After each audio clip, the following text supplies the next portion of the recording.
In the past, the world was at peace, until the day the sky itself began to crack. A malevolent red eye peered down from another realm.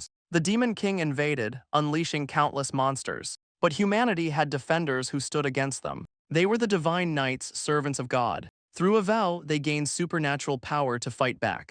But a demonic miasma lingered in the world. Those corrupted by it either died, or were twisted into something monstrous. The survivors became demons themselves. These new demons preyed on the innocent. A village is massacred, a head rolling to a stop. A knight arrives, but he is too late. This is Kieran, vice commander of the Ninth Branch. He surveys the carnage, bodies strewn everywhere. His subordinate reports a terrible omen, a red moon. The red moon signals a powerful demon's arrival. They trace the energy to a ruined building nearby. Inside, the red moonlight pours down like a torrent. Kieran freezes, sensing something unexpected. In the center of the demonic energy is a human. Not just a human, it's a baby. 15 years later, the world has found a fragile peace. This is an orphanage run by the Divine Knights. During lunch, a boy starts a confrontation. We meet Laika, the kid with the smallest portion. The other boy just feigns ignorance. Laika quickly backs down, saying it's nothing. He sits alone, isolated from the others.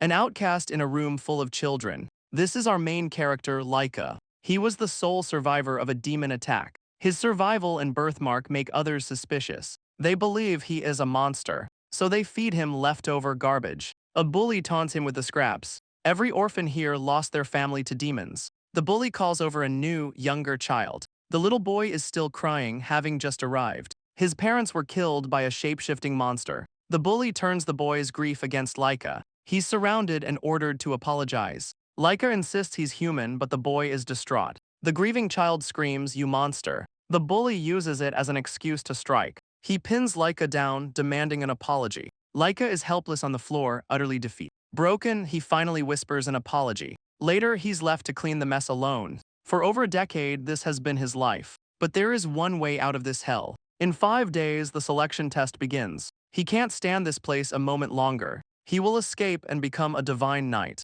The day arrives, the selection ceremony begins. All 15-year-olds are summoned to the cathedral. Laika steps forward with the other candidates. The bully sneers that a monster can't pass. A priest explains the test of the sacred chalice. If the liquid turns gold, you become a knight. But the vow requires a great sacrifice. This is their only chance to change their fate. The priest gives a final, chilling warning. The first candidate steps up to make his vow. The other children watch on with bated breaths. It's the bully vowing to avenge his sister. He watched a monster devour her before his eyes. Now he swears to kill every last one of them. A divine power seems to answer his call. Golden light erupts, filling the entire hall. His wish is granted, but at a terrible cost. He drinks the blessed liquid from the chalice. Divine power surges through his entire body. He can feel the power overflowing from his core. The other candidates can only stare in awe. The next boy vows to abandon his found family. The chalice accepts his noble sacrifice. One by one, the others make their vows. Each one is met with a flash of golden light. Hope fills the hall as more children pass. Laika steels himself, determined to succeed. Finally, the priest calls for the next person. It's Laika's turn to face the sacred chalice. He vows to become a knight to protect people, but his words trail off into silence. He realizes he has nothing to sacrifice. The others had something to give up for their wish, but he has nothing, no one to offer. A voice urges him to offer something from within. Suddenly, a dark power erupts from his body. He collapses, confused by the strange sensation. Something is being forcibly drawn from him. He stumbles back from the altar in pain. The chalice overflows with a foul purple sludge. The entire hall gasps at the horrific sight. The priest recoils from the ominous purple sludge. He panics, declaring the ceremony is over. But Laika insists his trial isn't finished yet. Suddenly, a flash of golden light cuts the air. One of the other candidates loses an arm. Blood splatters across Laika's shocked face. The boy glares, blaming him for corrupting the chalice. He snarls that Laika is a monster after all. Laika can only stare back in utter terror. The newly empowered children vow to kill him. They advance, glowing with divine energy. The mob surrounds our boy, ready to strike. The priest screams that their power isn't for humans, but a greater threat smashes through the ceiling. Everyone freezes, looking up in disbelief. A massive demon crashes down into the hall. It lands with devastating force, shattering the floor. The priest identifies the horrifying creature. The demon examines its own bloody, mangled hand. He orders an immediate evacuation to call for knights. But something grabs him from the shadows. He's violently dragged into the darkness. A second, faster demon reveals itself. Laika looks up as debris plummets toward him. The second demon is a true monster. A candidate with a gauntlet shoves Laika aside. A voice declares his wish has been granted. The faster demon seizes him from behind. He's lifted into the air, begging for his life. The other candidates rally to fight back. A glowing boy charges the larger demon. Laika is paralyzed by the sheer carnage. The demon catches the boy with ease. Two more are instantly impaled and killed. Their divine power is useless against this creature. Meanwhile, the second demon corners another boy. A horrifying second mouth emerges from its throat. Its glowing eye locks onto its prey. The candidate gives in to despair. But Laika's eyes fall on the chalice, the source of all this chaos. A desperate idea begins to form. He grits his teeth, tears in his eyes. He snatches the chalice from the altar. He'd rather risk anything than die here. An unknown power floods his system. The demon's attack halts inches from its prey. Laika now stands directly in its path. A shockwave of purple energy erupts. The demon shrieks, its attack repelled. Laika is the source of this new power. His eyes burn with an unholy flame. He can't comprehend what's happening to him. He wonders what has just occurred. Looking down, he sees a new body. His entire form feels strangely cold, but an immense power overflows from within.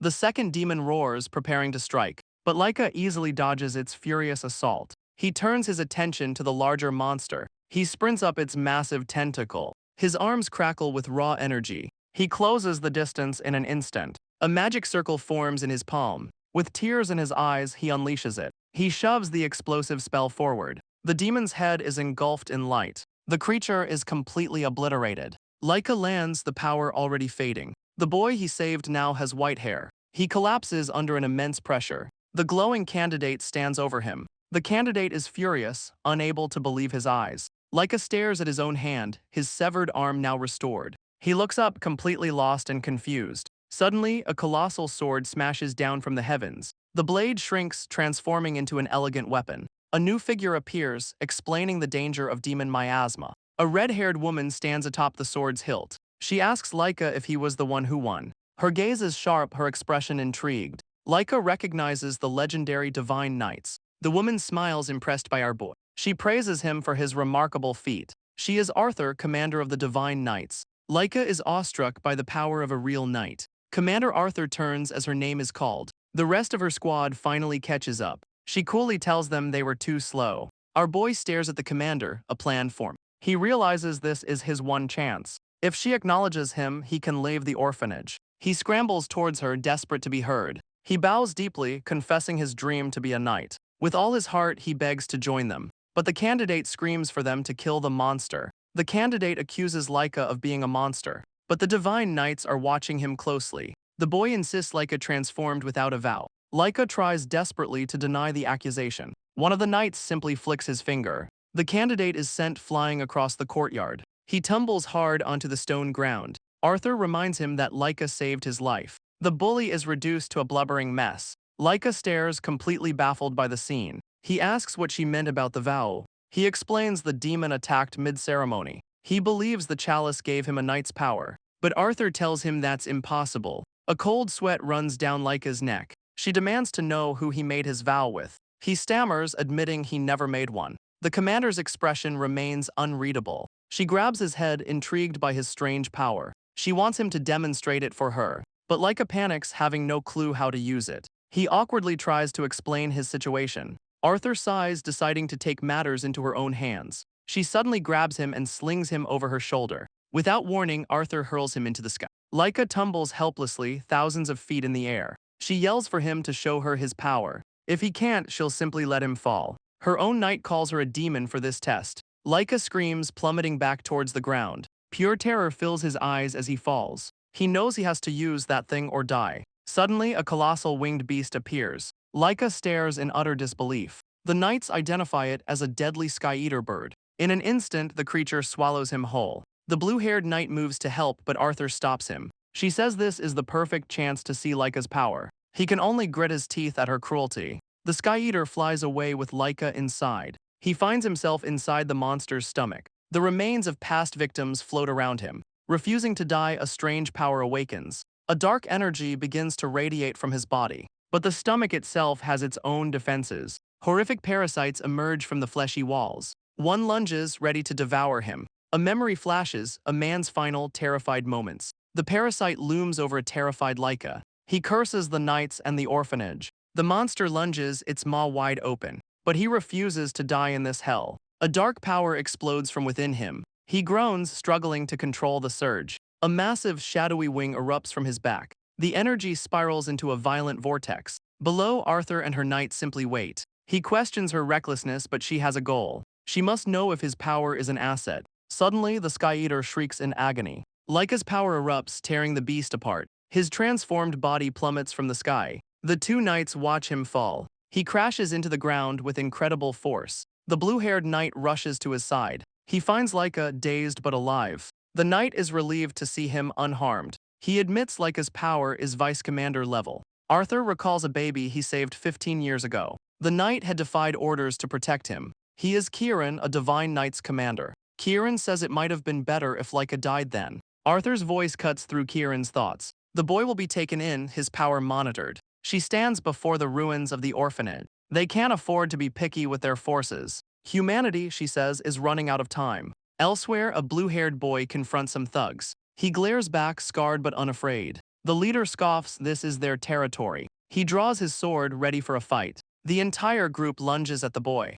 In a flash, their blades hit nothing. The thug is stunned, the boy just vanished. He reappears behind them, speaking softly. They turn to see him with a group of kids. He crouches, shielding the terrified children. A dangerous red light glows in his eye. The thugs are frozen in absolute terror. They surround him, baffled by his speed. An archer takes aim and fires a bolt. But once again, the boy disappears. They frantically search for his location. He reappears in the air before them. Another crossbow is aimed and ready. A massive bolt hurtles straight for him. The bolt is met by a blinding explosion. The thugs can only stare in utter shock. A new figure emerges from the pink light. He lands softly on the scorched earth. His form has changed, radiating immense power. He vows to end this fight quickly. They realize they're not fighting a boy. In a flash, he tears through them. The entire group is defeated in an instant. But he senses something is still wrong. He screams a warning into the woods. A new enemy holds a child hostage. The man threatens to kill her if he moves. The kidnapper is sweating, clearly terrified. But a blade is already at his throat. The boy teleported right behind him. The other children watch in stunned silence. He moved too fast for the eye to see. The cold steel draws a line of blood. His expression remains cold and unmoving. He lowers his hand, understanding the situation. He agrees to back off for the children's safety. But the man refuses, calling them merchandise. He reveals they're orphans meant for monster food. The man sneers about their horrible fate. His cruel laughter is cut short. A whip of pure energy lashes out, searing the man's arm in burning light. The limb is torn clean from his body. He kept his promise not to move closer. The kidnapper's body falls to the ground. He's surprised by his own new abilities. He reaches out to the terrified child, but his monstrous form is scaring her. The little girl finally breaks down in tears. He towers over her, a fearsome sight. The immense power begins to fade. He returns to his normal self to comfort her, but the transformation's toll finally hits. He collapses, completely drained of energy. The scene shifts to a grand city building. A man in a white cape stands watch. He turns, sensing an unexpected arrival. His calm demeanor shatters in an instant. The children are dragging the unconscious boy. He's completely out, drooling in his sleep. The man looks down, utterly bewildered. They explain he saved them and passed out. The man carries the unconscious boy on his shoulder. He's already earned himself a demerit. He carries him towards the grand headquarters. Inside, a council of figures awaits his report. Fran, the second branch chief, is immediately smitten. Her deputy Kenneth is far less impressed. The fourth branch chief finds his exhaustion pathetic. The sixth branch deputy heard rumors of a monster. A voice from the throne calls them out. The red-haired leader declares his observation will continue. They'll expect to see more growth from him. The next morning at Night Order headquarters, a magnificent feast is laid out before him. Our boy wakes up to an unbelievable sight. He can't believe this is all for him.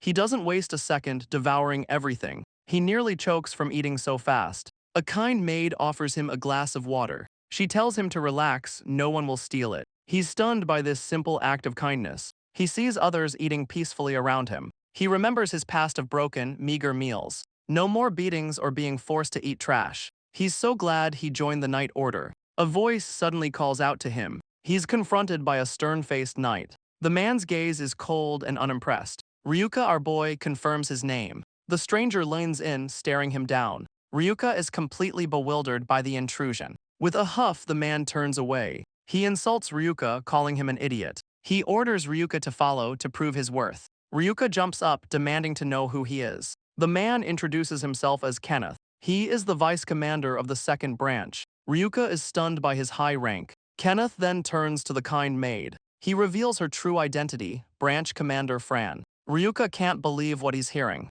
The helpful maid is a powerful commander. Now in uniform, Fran leads them away. Ryuka's mind is completely reeling from the shock. She reassures him, telling him not to worry. Their goal is for everyone to return safely. He nervously agrees, still in a daze. Fran seems carefree, almost too relaxed for a leader. Ryuka still can't believe she's someone important. Fran cheerfully begins the mission briefing. A monster sighting was reported near the capital. This mission is a chance to test Ryuka's skills. The commanders have been debating his future. Ryuka is stunned. This is an evaluation. He panics, fearing he'll lose his new life. But Fran reassures him with a gentle touch. She's heard great things about his abilities. Her words of encouragement echo in his mind. A spark of confidence ignites within him. He boasts that fighting monsters will be easy. Kenneth immediately reminds him of his recent failure. The stakes are clear, prove his worth or be expelled. And Kenneth already expects him to fail. Ryuka completely loses his temper. He screams at Kenneth for his arrogance. Fran cheerfully breaks up the argument.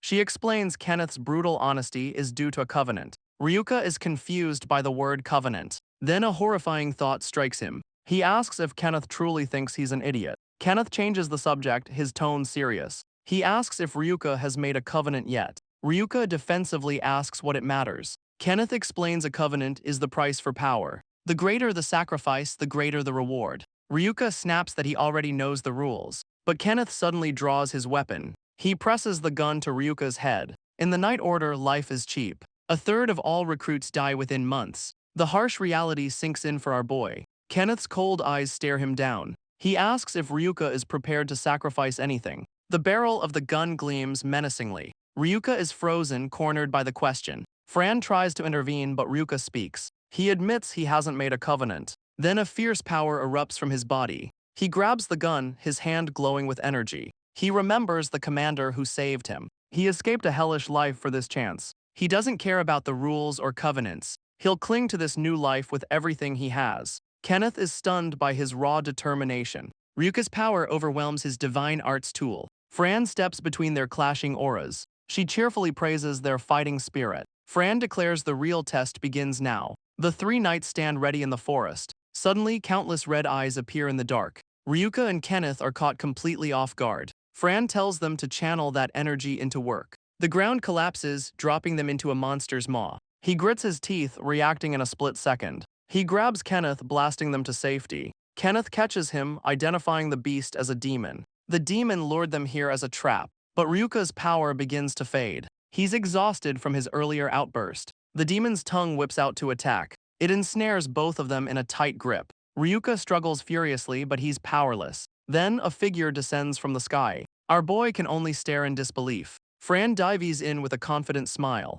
She scolds the demon for its bad manners. She readies her massive spoon-like weapon. Her divine arts tool glows with immense power. She plunges it straight through the demon's head. The strike is clean, precise, and devastating. The demon's body is launched into the sky. Her divine power takes a new, sharper form. It intercepts the demon's falling body. A storm of slashes tears through the sky. The beast is shredded into nothingness. On the ground, the tongue finally goes limp. Fran lands softly near the captured boys. She apologizes for her late arrival. She sensed the demon but hoped it would hide. Ryuka and Kenneth are utterly speechless. Fran teases them for getting so cozy. They both shout back in embarrassment. She unwraps the severed tongue from them. Ryuka, now free, stares at his savior. He's completely mesmerized by her strength. She destroyed that monster without any effort. He realizes she is on another level entirely. But then Fran begins to pray. She explains this is a ritual for the fallen. This demon, she reveals, was once human. A person corrupted by immense magic energy. Kenneth, however, finds the situation odd. A demon this powerful shouldn't be here. Its appearance so close to the capital is suspicious. Suddenly, Fran spots a dark, glowing stone. Fran suddenly screams at the boys to run, but an unseen force pulls them backward. They're completely paralyzed, unable to move. A voice echoes, disappointed in its creation. A heavy foot slams into the ground. The group looks up in utter shock. A cloaked figure emerges from a red aura. Fran's eyes widen in horrified recognition. The figure is furious his child was destroyed. He calls humans ugly, deceitful creatures. She questions his words, demanding his identity. The hooded man just raises a single finger. A wave of pressure slams them to the ground. They're pinned down, crushed by immense gravity. This power is on a whole different level. Even the mighty Fran is completely outmatched. But Kenneth grits his teeth, aiming his gun. The figure casually deflects the shot. Dark energy shatters Kenneth's arm. He decides to remake them all but stronger.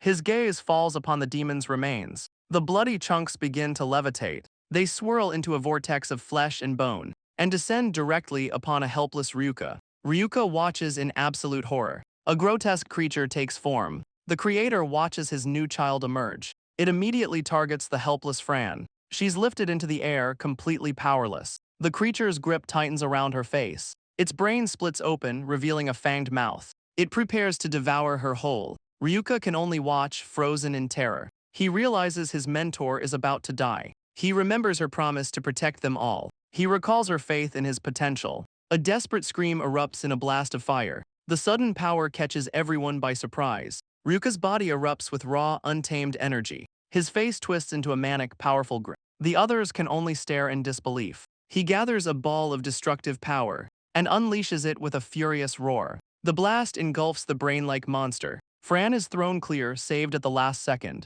Ryuka stands panting in his new form. Tears stream down his face, his power blazing. He rises, transformed by his own rage. But the creator of the monster simply watches. The power fades and Ryuka collapses to the ground. The hooded figure is intrigued by what he sees. He's amazed Ryuka could move under his gravity field. With a gesture, he forces the kid to his knees. He lifts Ryuka, sensing his otherworldly flame. The creator steps forward, his interest piqued. He instantly closes the distance, grabbing Ryuka's face. He peers deep into the boy's very soul. A vision of a vast, cosmic entity appears. The creator realizes Ryuka has a pact with a god. He sees the traumatic memory of the covenant. The otherworldly god accepted a terrible sacrifice. A deal was struck in a moment of despair. But Ryuka's power suddenly erupts from his chest. The creator is blasted back, caught off guard. Ryuka glares, telling him to shut up. He forces the creator's hands from his face and unleashes another point-blank energy wave. The hooded figure is thrown to the ground.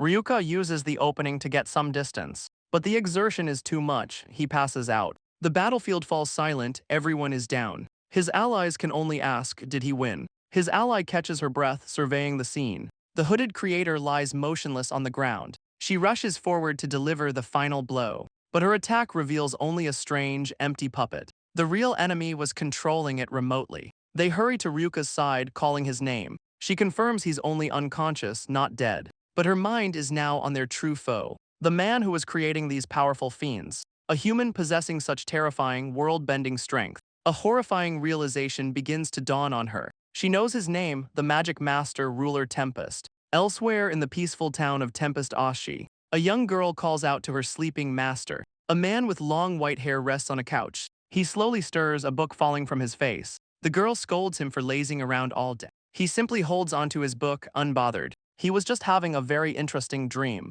He found something exciting, his heart still pounding. With a flick of his wrist, he pours himself tea. He takes a calm, satisfied sip. The villain agrees it's a beautiful day. But the sky itself seems to crack before him. The villain senses something fun is about to happen. His allies race to get Ryuka to the royal capital. He remains unconscious, the battle having taken its toll. He dreams of the dark pact he made, and the terrible price he willingly offered. They finally arrive at the capital's grand castle. But Ryuka awakens to an interrogation. He's in the underground headquarters of the Night Order. Commander Grift declares his contract a violation of their laws. But Vice Commander Jack sees him as a useful weapon. He recalls the immense power Ryuka unleashed. Commander Kieran agrees he's an asset but dismisses the report. Vice Commander Gavin argues the risk is far too great. He claims uncertain elements only sow chaos. His judgment is cold and absolute. The commanders are divided on what to do with Ryuka. A masked figure removes their helmet to speak. They turn to Fran, the witness, for her testimony. The ally from the battlefield looks deeply troubled. She admits only Ryuka could face their foe. Without him, they would all have been killed. She clenches her fist, a deep fear taking hold. But she questions if he can control his own power. Her eyes widen, recalling a terrifying rumor. She's heard he collapses after using his power. Gavin questions if that can be called control. The commanders watch over the unconscious boy. Commander Kieran seems to understand the problem. They must test his control and his worth. His allies can only watch and wait. Kieran asks Gavin what would convince him. The cold commander weighs his options. He proposes a deadly test, the guarded flame. His friends are horrified by the suggestion. The decision is made, Jack begins to heal him. They are sending him straight into hell. Kieran smiles, telling him to patch Ryuka up. Our boy sleeps, unaware of the trial ahead. But his dreams are anything but peaceful. A voice taunts him about his otherworldly contract. A crimson hellscape floods his mind. The entity mocks the terrible price he paid. His sacrifice echoes in the bloody vision. It calls him disgusting, a monster. He screams, jolting awake from the nightmare. He finds himself in a strange, quiet room. A man in a uniform greets him calmly. He reveals Ryuka has been asleep for a while. Ryuka asks about the man who was with him. His ally looks away, a faint blush on his cheek. Our boy is confused by his strange reaction. He finally thanks Ryuka for saving them all. Ryuka is taken aback by the sincerity. He can't believe the stoic man was worried. A small, teasing smile breaks across his face. Flustered, the man turns and leaves the room. But just as he leaves, another figure enters. Branch Commander Kieran stands before them. He's here to discuss Ryuka's future. A decision has already been made. He will undergo the trial of the guarded flame. His friend is absolutely horrified by the news. Ryuka doesn't understand what the trial is. His ally protests, calling it reckless for a rookie. But Kieran declares he is administering the test. Ryuka asks if passing makes him an official knight. His friend explains it's a trial for executive candidates, a test that requires nominations from commanders. He screams that for Ryuka, it's a death sentence. The weight of the situation finally hits our boy. Kieran confirms the danger, warning him. Of those who fail, a third go completely insane. Kieran's warning is simple: fail and you die. He must be prepared to die in order to live. His friend watches, filled with dread. Ryuka considers the impossible choice, but he knows this is the only home he has left. He'll risk his life and give it his all. 5 days later, the trial begins. Kieran explains the trial has 2 parts. First, he must survive in this cave for 3 days. Ryuka asks about the second part. Kieran turns, presenting a mysterious object. He holds out a simple, unlit candle. He tells Ryuka to pour his power into it. The candle ignites with a violent burst of flame. The second task, protect that flame for 3 days. Our boy is stunned by the strange condition. Kieran reveals the terrible catch.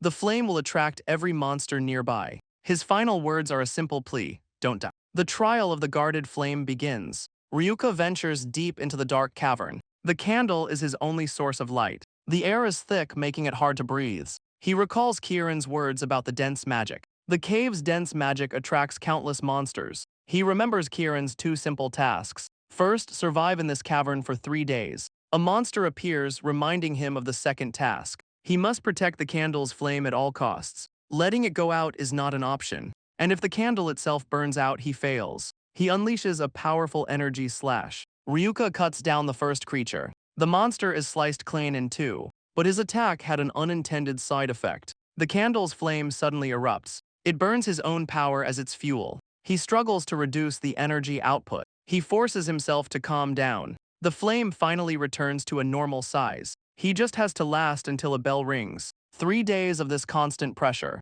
But the light is already drawing more creatures, and they are getting much bigger. Succeed and he becomes a knight. But if he cannot, the only outcome is death. From every shadow, hungry eyes are watching. But his struggle is being watched from afar. 2 figures observe his trial through a scrying pool. The younger one looks on with deep concern. He remains silent, his worry showing. He believes this trial is impossible for Ryuka. But the blue-haired knight has a different view. The commander ordered this test to appease others. Certain members of the order demanded proof. The knight crosses his arms, considering the situation. He looks back at the pool with a sharp gaze. He has a feeling the kid will pull through. Meanwhile, Ryuka dodges a barrage of attacks. He knows playing defense will only lead to ruin, so he decides on a much riskier strategy. He pours his power into the candle's flame. A blinding light floods the dark cavern. The sudden flare startles every nearby creature. From the depths, they all begin to swarm. His plan: draw every last monster to him, and then finish them all in one go.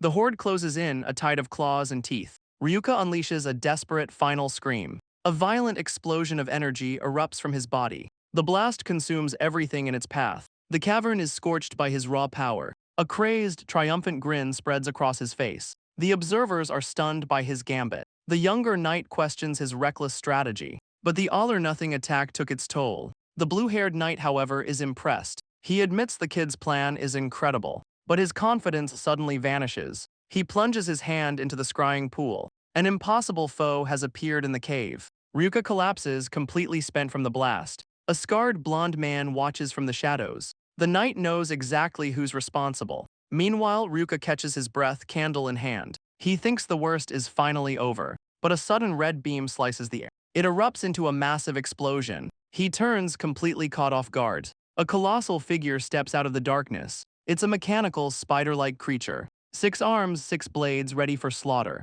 Our boy can only stare in disbelief. The knight confirms his worst fears. That creature is a legendary berserach. The knight reveals it's a Knight Order weapon, a prototype designed for monster subjugation. He furiously accuses the man on the other end. He demands to know what he was thinking. But the scarred man is completely unbothered. He claims the cave was just a convenient test site. The knight clenches his fist, not buying it. He forbids them from interfering in the test. If Ryuka can't survive this, he's useless to them. The knight grits his teeth, his hands tied. The call ends, the decision is final. A knock sounds at his office door. A maid enters carrying a tea service. He recognizes her as the branch head in disguise. She serves him tea with a pleasant smile. She notes he seems to be in a good mood.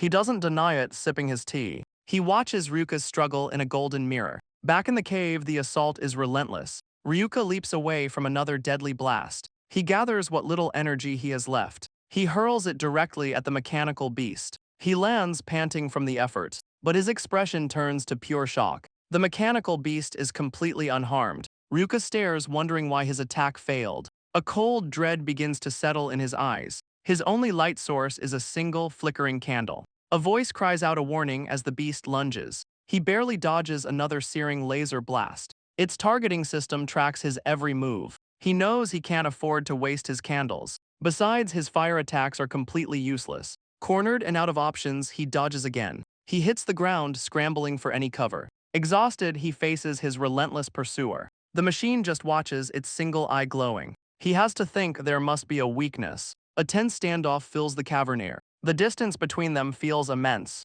He realizes the machine has stopped attacking. He takes one step and a laser erupts at his feet. The blast sends him flying backward. As it charges again, a realization hits him. It's not seeing him, it's sensing his movement. If that's the case, he has an idea. He stands perfectly still, a defiant target. The machine hesitates, its laser failing to fire. He channels a ball of pure energy. He hurls it away from the machine. The beast's head swivels, tracking the new motion. It fires its laser at the decoy. The beam slices through its own smaller drones. The plan works, it's targeting itself. Ryuka seizes the opening, rushing forward. He lets out a final, furious battle cry. He smashes his fist into the machine's head. The impact shatters its central eye. He grabs a handful of its internal wiring. With a final pull, he rips out its core. The machine lets out a dying screech. Ryuka stands over the defeated automaton. A close-up shows the damage is fatal. He looks at the mess of wires in his hand. Bruised and bloody, he has passed the test. Elsewhere, a cloaked figure watches through a scrying mirror. A sinister smile spreads across his face. He praises Ryuka's impressive victory, but he notes the weapon needs more work. He casually dumps a dozen sugar cubes into his tea. He chugs the sickeningly sweet drink. The man dismisses his maid, his thoughts elsewhere. He dismisses the machine as mere insurance. The real test is the cave itself. He sneers at the determined young fighter. Meanwhile, Ryuka rests in the desolate cavern. He clutches a single, flickering candle. He wonders if the test is over yet. His time and energy are running out. Suddenly, a strange sound catches his attention. The remains of a monster seem to twitch. A grotesque piece of flesh begins to rise. It's not his imagination, it's coming for him. The scattered monster parts start to reform. They merge into a new, hideous beast. He's surrounded by regenerating monsters. The cave's dense magic fuels their rebirth. Just then, he hears the sound of a bell. He remembers his instructions, survive with the candle. With renewed purpose, he makes a break for it. His only goal is to escape this nightmare. But the darkness teems with hungry eyes. Creatures of all shapes emerge to block his path. He must protect the fragile flame at all costs. They swarm him, a tide of claws and teeth. Cornered, he prepares for one last stand. He grits his teeth for a final, desperate charge. Ahead, a sliver of light, the exit. But a monster's claw tears through his back. He screams but refuses to fall. Just a few more steps to freedom. His hand reaches for the world outside. The horde closes in, ready to devour him. His eyes widen in sheer terror. A voice from the light yells, "Get down." A flash of blue energy slices over his head, obliterating the monsters in a single strike. Ryuka looks up from the ground, stunned. A warrior stands over him, declaring the test is over. The man drags him out of the hellish cave. Ryuka stares at the candle, asking if he passed. His body finally gives out from exhaustion. The warrior catches him before he hits the ground. He looks down at the boy with a soft gaze. "Yes," he says, "you endured well." Ryuka finally succumbs to the darkness. He wakes up with a sudden gasp. He's sitting on a throne in a vast, empty hall. A voice explains this is the ceremonial chamber. A smug, red-haired man in a blue suit appears. The man introduces himself as Commander Arthur. Ryuka is surrounded by the Order's elite members. He learns this is his rite of passage. The knights will reveal their vows to trust him. A captain vows to never take a family. Another warrior steps into the circle. A captain vows to forsake all food for life. A vice captain vows to never tell a lie. Another captain dedicates his right arm to God. A vice captain vows to remain a virgin forever. Ryuka is stunned by their extreme sacrifices. The weight of their devotion is overwhelming. The vice commander vows he will never sleep. His tired eyes burn with conviction. His shields vow never forgive a traitor. Our boy feels the pressure of their expectations. Arthur finally introduces himself as the commander. He raises a brilliant, holy sword to the sky. He prepares to state his own sacred vow. Ryuka watches, completely in awe of the man. The commander's vow is to renounce gender. Now they demand Ryuka reveal his own vow. It is his turn to prove his trust. The entire order stares, waiting for his answer. Ryuka stammers, completely at a loss for words. A memory flashes through his mind. A powerful tattooed figure erupts in energy. The order's members watch him, judging. The vision leaves him stunned and confused. He introduces himself to the silent order. He struggles to find the right words. But he admits he doesn't have a vow. He doesn't even understand his own power. A dark presence whispers he gave it up. But he promises to earn their trust. He vows to become strong enough to save everyone. He must find strength to protect life. The commander accepts his resolve as a vow. Ryuka is taken completely by surprise. Arthur officially welcomes him into the order. Our boy can't believe what he's hearing. The other knights cheer in approval. He stands tall, now a member. The reality of it finally sinks in. As the ceremony ends, Arthur walks away. But one member questions the decision. The dissenter is a man named Gavin. Arthur reminds him that passing was the only rule. Arthur argues the boy's honesty is proof of trust. But Gavin insists his irregularity is a danger. He fears what this could mean for the order. Arthur speaks of the boy's mysterious flame, a power that grows stronger when he faces death. Gavin is left utterly speechless. Meanwhile, other new recruits celebrate their success. A train travels through the sunlit countryside. An announcement marks the start of a 2-hour trip. The passengers are told to enjoy the journey. In the knight's carriage, the mood is relaxed. A white-haired recruit is glowing with pride. He thinks his days of being pathetic are over. He leans back, sure life is on easy mode now. A woman brings refreshments as a gift. He eagerly takes a tray, then worries about money. But she explains it's a special gift for knights. He's amazed at the perks of his new job. Another knight tells him nothing is truly free. He knocks on the table to make his point. Vice Captain Jack says they pay with their lives. The kid is stunned by the grim reality. This sacrifice is why the people respect them. He takes it in, then starts eating his sandwich. The blonde knight laughs, calling the kid an amusing pup. Another recruit asks why they're heading west. The veteran knight smirks, ready to explain. Monster activity is surging in the Western territories. They've been called in as reinforcements. The kid understands but has another question. He asks the vice captain why he's on this trip. His captain ordered him to watch the new recruits back. The kid looks completely unimpressed by this. He turns to the blonde knight with a personal question. He asks if vowing to be a virgin actually counts. The knight is flustered by the sudden inquiry. He laughs, saying that vow wouldn't work for a kid. The value of a sacrifice is deeply personal. What matters is how precious the offering is to you. He brings up another knight, Fran, who gave up food. For her, food must have held a much deeper meaning. The kid starts to understand the weight of their vows. He thinks of the red-haired commander and her vow to give up her gender. The blonde knight calls her a true princess. The vice captain explains the commander is always royalty. She inherited the position after her half-brother died. For a pampered princess, that vow was a huge sacrifice. The kid finally understands the sacrifice. Her vow was the source of her incredible power. Suddenly, the vice captain grabs his face. He warns him never to pry into another's vow. The blonde knight advises him to wait to be told. The door to their train car slides open. A conductor enters, tipping his cap. He formally welcomes the Sacred Order Knights. The conductor introduces himself as Duga. The server freezes at the sound of that name. She turns, a look of disbelief on her face. The conductor stands ominously at the door, but a monstrous eye glares from the shadows. The conductor's body suddenly twists and breaks. A wave of killing intent hits the knights. The blonde knight yanks them out of the way. Spikes erupt from the floor where they just sat. The conductor reveals his monstrous lower half. The entire car is a blood-soaked death trap. Our boy can only stare in disbelief. All around them, knights are impaled and killed.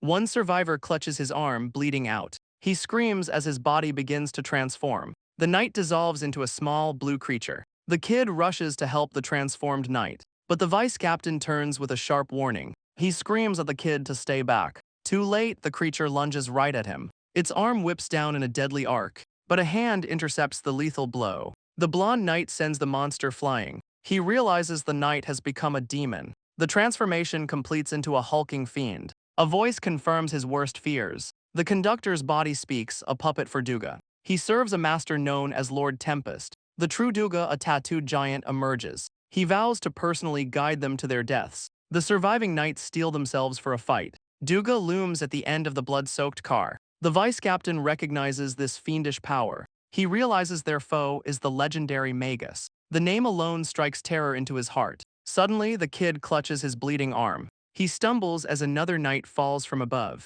A gas-masked knight executes a transformed comrade. The vice captain spins around, gun raised. He takes aim at the true enemy, Duga. But a new fighter arrives, unleashing a golden light. He summons a tiny fairy using divine arts. The little creature zips towards the injured kid. She grabs his severed arm, vowing to heal it. The limb painfully begins to reattach. A brilliant light envelops our boy's body. The healing power surges through him. He stares in disbelief at his restored arm. The wound has vanished without a trace. The gas-masked knight observes the divine power. He notes the impressive skills of the knights, but their strength is ultimately meaningless. A fatal wound appears on another knight's body. Duga grins, revealing his cruel trap. A sudden explosion sends the survivors flying. They're caught completely off guard by the blast. Their own comrades, now fiends, descend upon them. The vice captain can barely track their movements. Their fiendish forms grant them immense power. The gas-masked knight watches from a distance. He warns that the chaos will soon spread.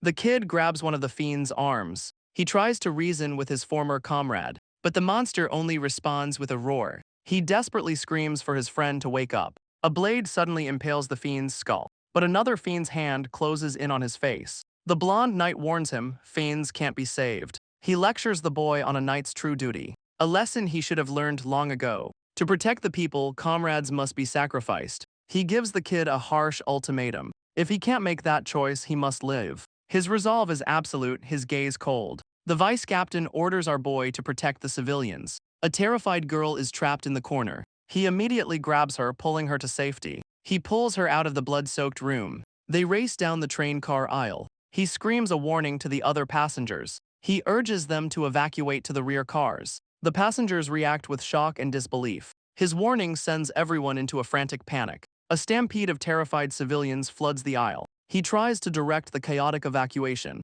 but a mother and her children are frozen in fear. They're paralyzed by terror, unable to move. Suddenly, an explosion rips through the train car. The mother and her children scream in pure terror. A four-armed fiend emerges from the smoke. The children cry out for their mother, but a knight stands before them as a shield. He remembers the knight order's true duty is to protect the people. He channels immense power into his blade. He swears he won't let them be harmed. A blinding flash of energy erupts from his sword. The blast rips the entire train car in half. The other knights are stunned by the raw power. The vice captain can't believe what he's seeing. That guy detached the entire car. The long-haired swordsman lands back among them, but a new, powerful enemy takes notice. The detached car falls away from the main train. The family is left behind, safe from the fight. The knight believes the civilians are now secure. The villain remarks on his unexpected strength. The knight tells the monster to shut his mouth. His eyes burn with rage, he's going to kill him. The bald villain simply gives a condescending smile.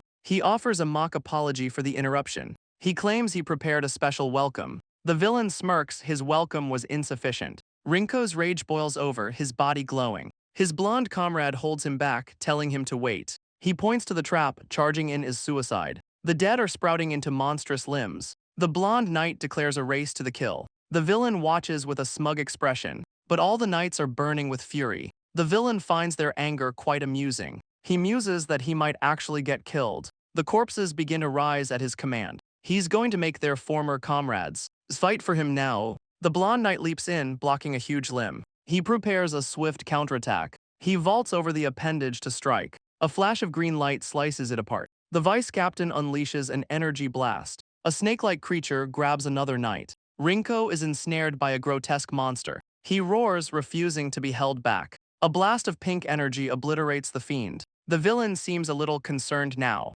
He notes the sheer force of the frontal assault. The villain notes this new knight might be different. The warrior roars, vowing to take his head. His fury is met with a cold, confident smirk. He lunges, carving through a shadow beast. But the villain has already vanished. He sprints down the hall, screaming in frustration. He refuses to let his target escape. He skids to a halt, the corridor is empty. He wonders if the villain actually fled. But he knows it's impossible to escape that quickly. A sudden, terrifying realization dawns. He follows a blood trail to a nearby door. Cautiously, he peers into the compartment. Inside, the train's conductor lies wounded. The man is still breathing, barely alive. He assumes this must be the real conductor. He rushes to the man's side, trying to help. The wounded man can only groan in response. He prepares a healing spell to save him, but a sudden movement freezes him in place. A blade erupts from his chest, impaling them both. The wounded man gasps not from pain, but from pure sadistic pleasure. The villain reveals his disguise with a manic laugh.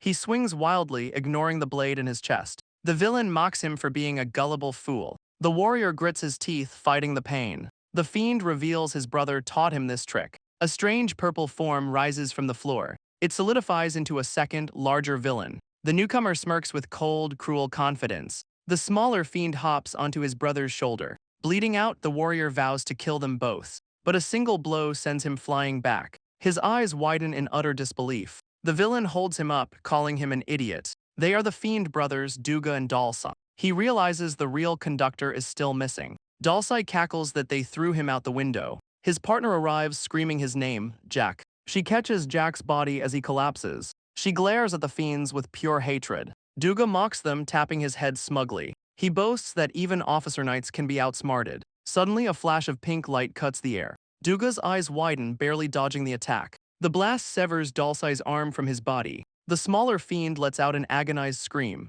A new warrior appears, mocking their officer rank. He vows to take the fiend's head himself. Down the hall, another knight tends to Jack. He panics, shouting that the wound is too deep. A tiny spirit-like girl appears, ready to help. She unleashes a powerful wave of healing light. But the healing is slow while Jack is unconscious. Dalsai's severed arm begins to gruesomely regenerate. Duga scoffs at the human's sudden arrogance. He notes they now face two executive-class knights. Dalsai grins, eager for the coming fight. With a single blast, they tear open the roof. Duga suggests they take this fight outside. He gives a chilling, confident smile. The fiends leap out through the massive hole. The long-haired knight watches them go, annoyed. He tells his partner to guard the passengers. The uniformed knight agrees to protect them. The warrior demands to know their true goal. Duga's only mission is to kill the knights. He serves a master and must stop their journey. The warrior latches onto the word west. He asks what their master is doing out west. The fiend says he won't live to find out. Duga declares this is where they will die. The warrior's markings glow, ready for the fight. He notes the sudden, unnatural darkness. A swarm of monstrous bats descends upon him. He identifies them as corrupted creatures. He carves through the horde with his blade. A confident smirk crosses his face. But the screeching swarm is relentless. He knows they won't stop without a controller. The sheer number of bats begins to overwhelm him. Suddenly, a massive green blast clears the sky. The warrior looks on in complete surprise. His partner stands on the roof, gun smoking. The uniformed knight has his back. He warns the warrior not to fight alone. The warrior just gives a knowing smile. Duga prepares for his own grand attack. He screams that their journey ends now. In a flash, the fiend's head is gone. The warrior moves faster than the eye can see. He stands over the body, unimpressed. His partner is stunned by the incredible speed. Then the warrior grabs his partner's head. He slams him down as Duga's eye glows below. A blue tendril strikes where the knight just was.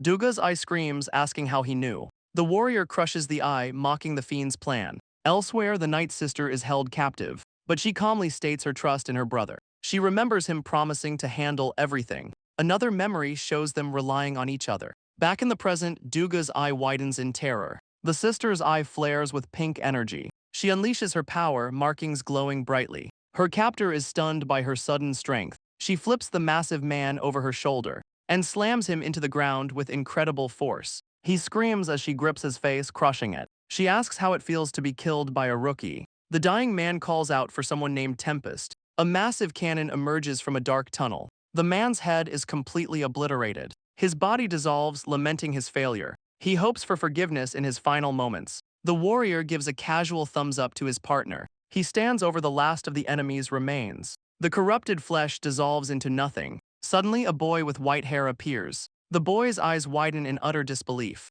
He finds himself on a train in a vast desert. A powerful figure stands on the tracks ahead. His companion shouts a warning from below. He leans out the window of the speeding train. His face is etched with sudden alarm. The figure on the tracks is a warrior with a crystal hammer. She is Bridget, the 6th branch commander. She calmly raises her immense weapon and smashes it into the ground with incredible force. A massive wave of ice erupts from the impact. The glacial wall rushes towards the train. The boys stare in shock as the ice closes in. The entire train is frozen solid, stopped in its tracks. Commander Bridget boards the train, searching the corridors. She walks past the boys, demanding something from her men. She slaps a subordinate awake with a powerful blow. Bridget demands an immediate situation report. The dazed man senses a strange, familiar failing. The commander repeats her order, her patience wearing thin. He finally recognizes her, shouting in shock. He asks why Her Highness is here. The two boys are just as stunned, calling her Big Sis. The entire group now stands outside in the desert.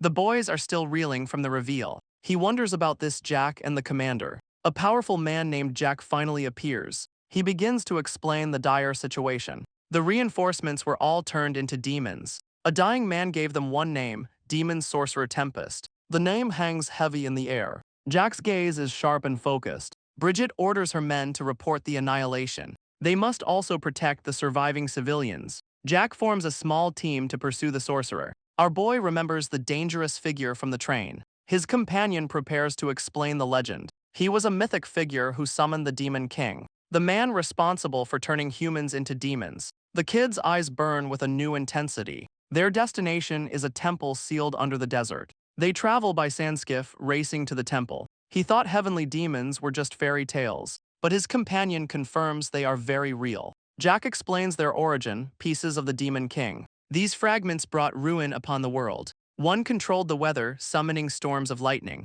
Another burned cities to ash with unstoppable fire. A third demon summoned great floods from nothing. And another tore the very earth apart. The ancient knights could only seal them away, but the sealed demons still corrupt the land. A woman with white braids explains their plight. The sealed water demon created this desert. The boys listen, the tension rising. She confirms they encountered a demon creator. She links the train attacker to the sorcerer Tempest. Tempest, the one who summoned the Demon King. This combination could trigger a new disaster. Suddenly, our boy senses a presence. The sorcerer is already waiting for them. Their sandskiff races across the dunes. They are about to arrive at the temple, but something erupts from the sand below. The ground opens up, swallowing them whole. They fall into a sudden dark abyss. A blood-red moon hangs in the sky. He looks up, a strange familiarity washing over him. A nostalgic voice echoes in his mind. His eyes widen as the voice speaks. He questions the voice inside his head. The entire team plummets into the chasm.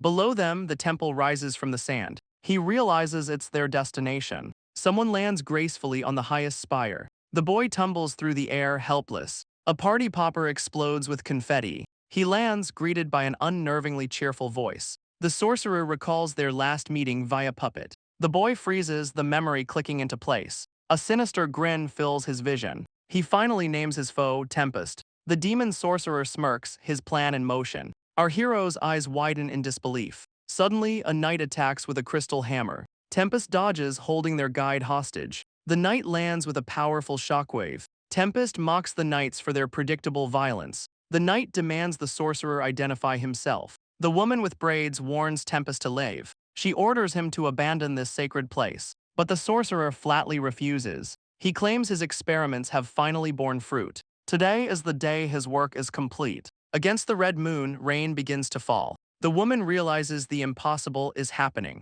Tempest grins, revealing he's already resurrected it. He names the heavenly demon of water, Lord Vebel. A strange presence fills the temple courtyard. The knights and their guides stare in horror. Our hero watches as a small figure emerges. A shackled, pink-haired demon girl appears, yawning. She looks utterly bored by her own resurrection. Tempest greets the legendary demon, Lord Vebel. He kneels, apologizing for her centuries-long slumber. He kisses her hand, a glowing sigil on her skin. He commands her to kill the knight's descendants. A fist connects squarely with his face. The tiny demon girl just decked the sorcerer. Everyone is completely stunned by the turn of events. She scolds him for waking her from a nice nap. Tempest is left speechless by her defiance. The knight admits this isn't what he expected. A commander warns them not to drop their guard. He senses a demonic power that could doom them all. If she is unleashed, humanity is finished. The demon girl seems to notice their fear. Our boy can only watch, caught in the middle. In a flash, she launches herself forward. She appears right in the knight's face.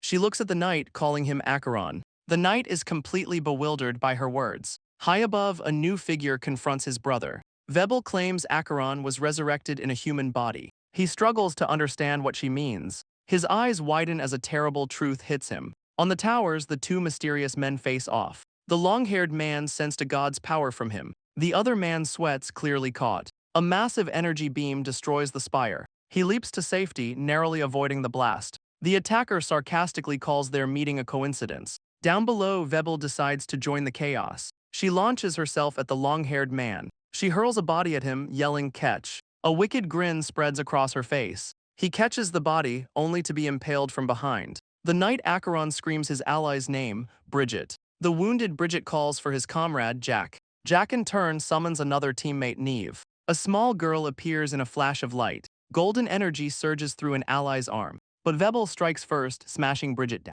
He's caught completely by surprise. The small girl tells Vebel to play with her instead. Her comrade Jack opens fire with twin pistols. The energy blast strikes, but she's unimpressed. Annoyed, she dismisses them as a mere nuisance. Neve floats into the air, gathering immense power. The energy condenses into a swirling vortex. She unleashes 3 floating spirits on her foes. Her summoned creatures overwhelm the fighters below. Watching from afar, a man marvels at her power. He's a dedicated fan, watching from a decorated balcony. His young companion notes his cheerful demeanor. He says he always dreamed of seeing a heavenly demon fight. He's ecstatic to have a front row seat. He finds it fascinating a demon awoke as a human. Their viewing is over, they head to a temple. Suddenly, a brilliant light fills the sky. A colossal, ornate sword pierces the heavens. He sighs, recognizing the arrival of trouble. A red-haired woman stands atop the massive blade. She apologizes for the chaos her subordinate caused. With a smirk, she asks if they are ready. The observer meets her gaze with a knowing smile.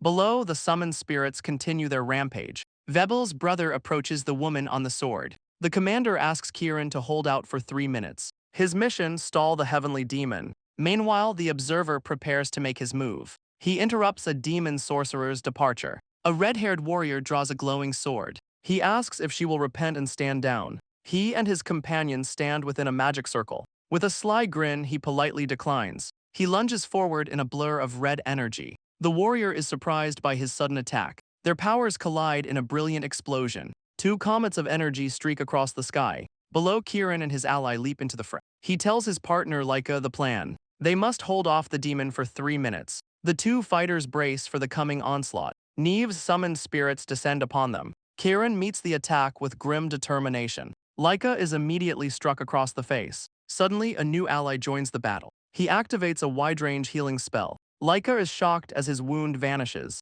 The healer tells them to fight without fear. A 4th fighter powers up, joining the assault. A massive wave of water magic erupts. Kieran is stunned by the incredible power. The water splits into countless projectiles. Neve scoffs at the incoming attack, but the water blasts surge towards him. They shatter his flame defense with ease. A second volley of energy stars follows. The 4th ally reveals himself, taking aim. He warns Neve not to overexert himself. After all, fire and water don't mix. Neve's confidence begins to waver. Another fighter summons a crackling thunder spear. He unleashes a torrent of lightning. A third warrior calls forth a hammer of ice. She commands it to freeze everything solid. The ground shatters under the icy impact. The water spirit Koinhin is caught off guard. It dismisses them as annoying pests. But a calm voice declares that's enough. The heavenly demon recalls his spirit. Koinhin is pulled into a vortex of water. The spirit emerges transformed and empowered. The allies realize the real fight is beginning.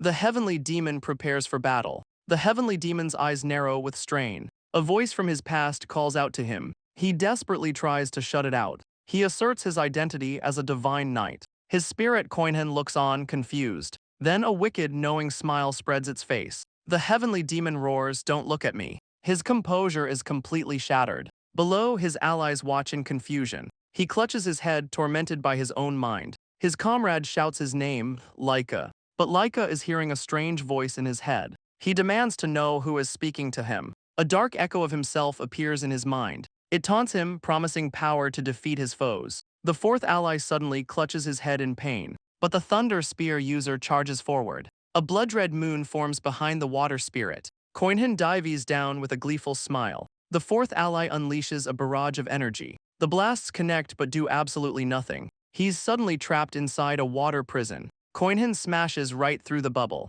and sends the ally flying. The hammer wielder swings his massive crystal weapon. A huge shockwave of ice erupts from the impact, but Koinhin catches the hammer with a single hand. The wielder stares in complete disbelief. The spirit casually forms a ball of water energy. It unleashes a blast that sends its opponent flying. The blonde ally rushes to his side, calling him princess. The princess tells him to just focus on healing. His comrade grimly accepts the command. Meanwhile, the fourth ally is writhing in pain. He clutches his head, screaming that it's splitting open. A strange power erupts that he can't control. He looks up to see Koinhin floating before him. The spirit lunges forward, phasing through his body. The allies' eyes glow with shock and terror. Koinhin flashes a truly wicked smile. A glowing blue sigil forms on its palm. It slams the mark directly into the ally's chest. His eyes are wide with absolute horror. He's sent flying as his friend shouts his name, Ryuka. The blonde ally knows his auto-healing won't be enough. He summons his own spirit, a tiny girl named Neve. He orders her to unleash her maximum healing output. Ryuka groans in agony as the light envelops him. Koinhin looks down upon the battlefield. The spirit scoffs, completely unimpressed. It tells a furious warrior he's grown weaker. A dark voice whispers that it's finally its turn. The warrior's eyes glow with a sinister power. He fights a voice demanding he surrender his body. He screams, refusing to yield to this unknown entity. He denies his identity as a celestial demon. Elsewhere, a white-haired man dodges energy blasts. He mocks his attacker's persistence, but a red-haired swordsman appears, vowing revenge. He dives in for a lightning-fast strike. His blade connects, slicing through his target. The white-haired man's legs are severed instantly. He's shocked by his foe's cold-blooded attack. The swordsman knows he can't let him revive the other demons. The white-haired man smiles, accepting the challenge. He asks if they're both thinking the same thing. The swordsman worries about his comrades waiting for him. His resolve hardens in a single glance. His foe offers a cruel choice, fight or save his friends.